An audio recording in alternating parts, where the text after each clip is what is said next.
Welcome back to FootyBite Daily, your go-to channel for all the latest football bites in bite-sized form. I'm here to bring you a roundup of Saturday's FA Cup fourth-round action, where we saw some dominant displays, a shock upset, and plenty of drama on the pitch. Let's dive right in. Starting with Manchester City hosting League Two side Salford at the Etihad. City secured a comfortable 2-0 win to advance, but it wasn't the spectacle fans hoped for. An own goal from Salford's Alfie Dorrington in the 14th minute put City ahead after a deflected cross from Rayane Nouri, and new signing Mark Guehi sealed it in the 81st with his first goal for the club from close range. Despite dominating possession, City looked sluggish against Salford's defence, with the visitors creating a couple of decent chances through Ben Woodburn and Brandon Cooper. Pep Guardiola wasn't impressed, labelling the game boring due to his team's lack of fluidity, though he praised the clean sheet. Salford boss Carl Robinson was proud of his team's effort against the Giants. Next, an upset at Turf Moor as Championship leaders Burnley crashed out against League Two Mansfield Town in a 1-2 defeat.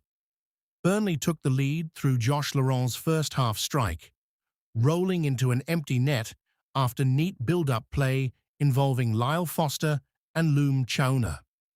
But Mansfield fought back in the second half, with Will Oates heading home an equaliser from Kyle Noyle's cross, before Louis Reed's stunning stoppage-time free kick from 25 yards curled into the top corner for the winner.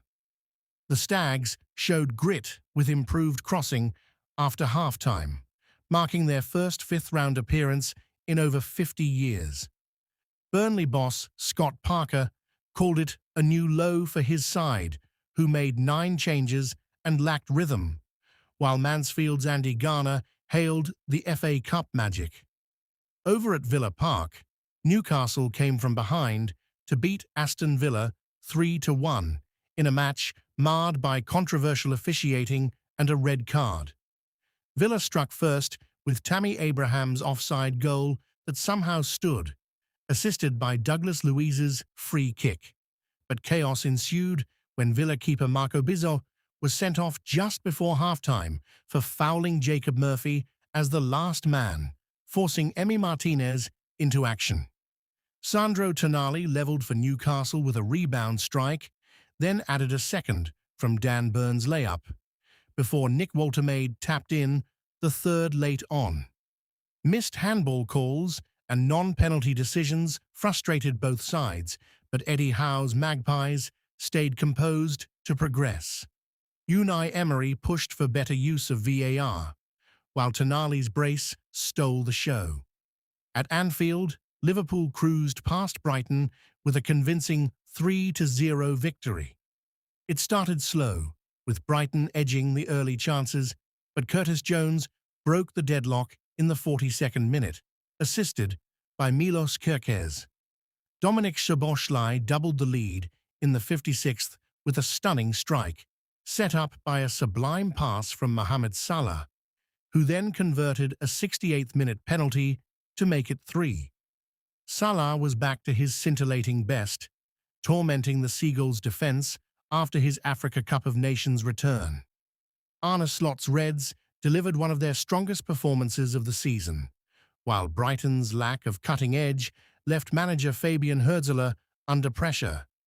Finally, at the Pirelli Stadium, West Ham edged out League One Burton Albion 1-0 after extra time in a gritty encounter. The game was goalless through 90 minutes, with West Ham's rotated side, including debuts for Kaiba Lamadrid, struggling to break down the hosts.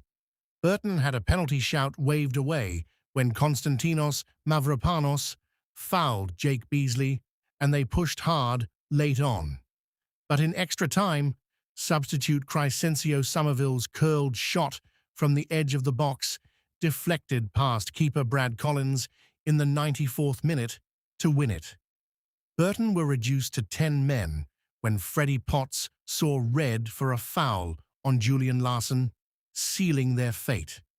Nuno Espirito Santo was relieved to advance, while Gary Bowyer rued missed opportunities for his plucky Brewers. That's all from Saturday's fixtures on FootyBite Daily. Hit that like button, subscribe for more updates, and remember, football never sleeps.